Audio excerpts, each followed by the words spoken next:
one and all is my view of Dr. Stone, Chapter 225, Docking. And right off the bat, there are two things I need to say. First off, I'm an idiot. And secondly, Yo is a much bigger idiot and should probably die. As for my first point though, I really truly mocked this whole bubble wrap quarantine procedure they had around the rocket, wondering, oh, are they afraid the moon men are going to catch the flu from them? What's really the point of any of this? Turns out there's a lot of point. Turns out they were afraid that something like a hair will get into the circuitry of the rocket and end up petrified and fry everything and basically doom them to die in space, which... yeah, that's a fair concern. That's a fair concern. And as for my second point, Yo should die. Yo should absolutely freaking die. Yes, I didn't really see the point of the whole quarantine measures, but even I would not be crazy enough, stupid enough, to wander into the quarantine area, to wander into a place where everybody is walking around in full-blown hazmat suits. I would not be that crazy.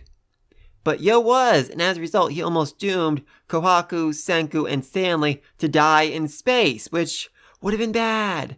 Very, very bad. Seriously, has Yo ever done anything good in the entire history of the series?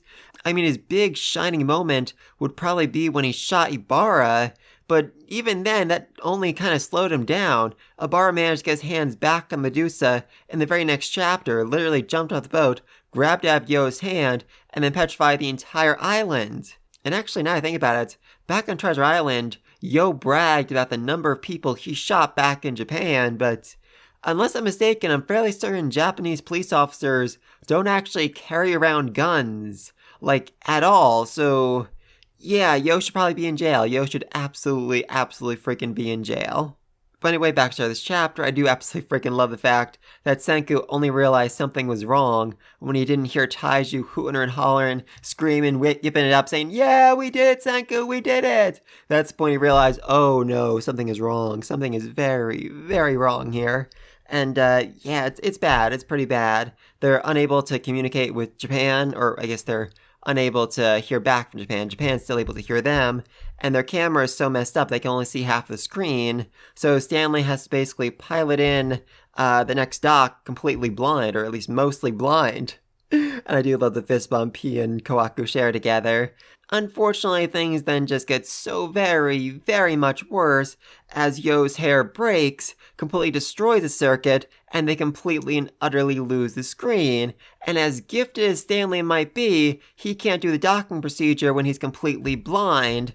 And yeah, that's bad. That is very, very bad. But then it begins to spin. It begins to change direction, seemingly on its own. The only way that could be possible is if someone hitched a ride on the rocket, but who in the world would be crazy enough to do it? Who would be bold enough to basically be a stowaway in space? Do I even need to ask? Who but Ryu would be crazy enough to stow away on a spaceship while dressed as a space pirate and then declare himself king of space? Who else but Ryu? Nobody, that's who. Oh, I love this man. I freaking love this man, and I am so glad he finally made it up to space. Though I have a lot of questions about the logistics of this. How exactly did any of this happen? When I first read this chapter, I assumed that Ryu was always supposed to be a stowaway. There's supposed to be a big surprise for Senku and the rest of them. And that, as soon as Senku left, he made a beeline straight for Spain, got on board their rocket, and launched up after them. But based off of what Chrome says to Zeno about how he whipped up a control unit for that thing right before launch, that doesn't actually seem to be the case. So I think what happened, what's more realistic here, is that essentially there are several hours between each rocket being launched, and after the third rocket launched up and they had to basically, steer it in manually without the cameras, they all realized, okay, this is a concern. Let's brainstorm here. What exactly can we do? And then Ryu basically raised a hand and said, what if I go to space? And they're all like, all right, let's do that. The only problem with that theory, though, is that it would require Ryu to get launched into space without being petrified. I had this whole theory that maybe Katsuki petrified Ryu before Senku as part of, some sort of plan in case they needed to send Ryu up to space, but that doesn't really make a whole lot of sense. Ryu is wearing an anti-petrification, bracelet on his wrist, so maybe, but I think it's more likely Ryu just managed to survive being launched into space without a spacesuit because, he's that freaking insane, he's that freaking durable, he's that freaking Ryu, and now he's in space. Huzzah! But on the other hand, if the plan was actually to send Ryu up into space to help him dock the fourth shuttle, how exactly were they planning on having him dock it? Because when he uses his spin technique to, basically aim it directly where it needs to go, Zeno looks utterly and completely shocked. Like, wait, seriously? That's what you're doing here? I mean, did they really launch Ryu up into space without any clear plan on how exactly he was supposed to steer this thing? That wouldn't make a whole lot of sense. So, I mean, this does kind of give some credence to my theory that Ryu was always planning on stowing away, always planning on hiding aboard the rocket and, launching himself up to space, but I don't know. I just really don't know exactly how all this worked out. I'm really hoping next chapter actually explains exactly what the order of events was here that led to Ryu actually, being aboard the rocket and what exactly Zeno was expecting him to do during the docking procedure. I'm so confused. I'm so very confused about that plot point. Also, I just really have to point out how much I freaking love Ryu turning himself into a human gyroscope, spinning himself so quickly that he was able to steer the rocket directly into the exact spot it's supposed to be.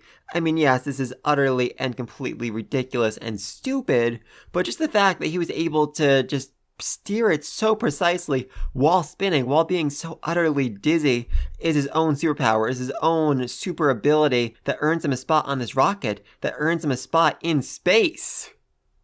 And also, like I've said many, many times before, I really do think that Ryu's uncle has a connection to the Y-Man and might still be alive on the moon. And if so, it makes so much sense why Ryu had to come to space, because this is going to be his own arc, his own journey to confront his uncle for the first time in his life. I would so love to see that.